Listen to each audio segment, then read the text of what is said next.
চলমান গৃহযুদ্ধের মধ্যেই সিরিয়ায় চতুর্থবারের মতো সংসদীয় নির্বাচনে ভোট গ্রহণ অনুষ্ঠিত হয়েছে। প্রতি 4 বছর পরপর দেশটির সংসদীয় নির্বাচন অনুষ্ঠিত হয়ে থাকে। এবার মোট ভোটারের সংখ্যা জানায়নি দেশটির সরকার। 2024 সালের সংসদীয় নির্বাচনে 1516 জন প্রার্থী 250টি আসনের জন্য প্রতিদ্বন্দ্বিতা করেছেন। গত নির্বাচনের তুলনায় এবার প্রার্থী হিসেবে ব্যবসায়ীদের অংশগ্রহণ ব্যাপক হারে দেখা গেছে।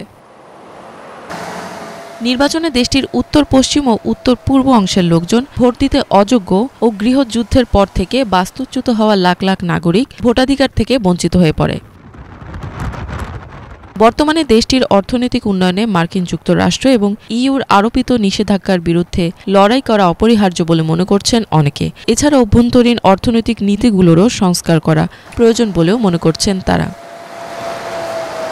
তারা বলেন, দখলকৃত অঞ্চল এবং তেল ও গমের ক্ষেত্র দখলদারদের হাত থেকে মুক্ত করা দরকার। তা না হলে সিরিয়াকে আগের মতো পুনর্গঠন করা যাবে না।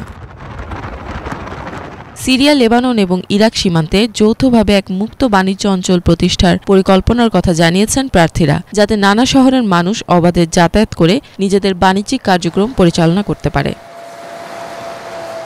সিরিয়ায় গৃহযুদ্ধ শুরু হওয়ার পর থেকে নানা ধরনের সংকটের মুখোমুখি হয়ে পড়েছে দেশটি। এখনও শ্রমিকদের সস্তা মজুরিতে খাটানো হয়। সিরিয়ার উপকূলীয় অঞ্চলগুলোতে কৃষকদের সার এবং কীটনাশকের সংকট থাকা সত্ত্বেও নেই কোনো প্রয়োজনীয় পদক্ষেপ।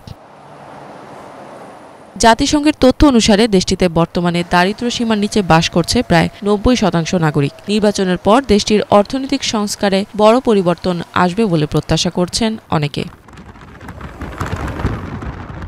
ইফাত জাহান, বাংলাভিশন।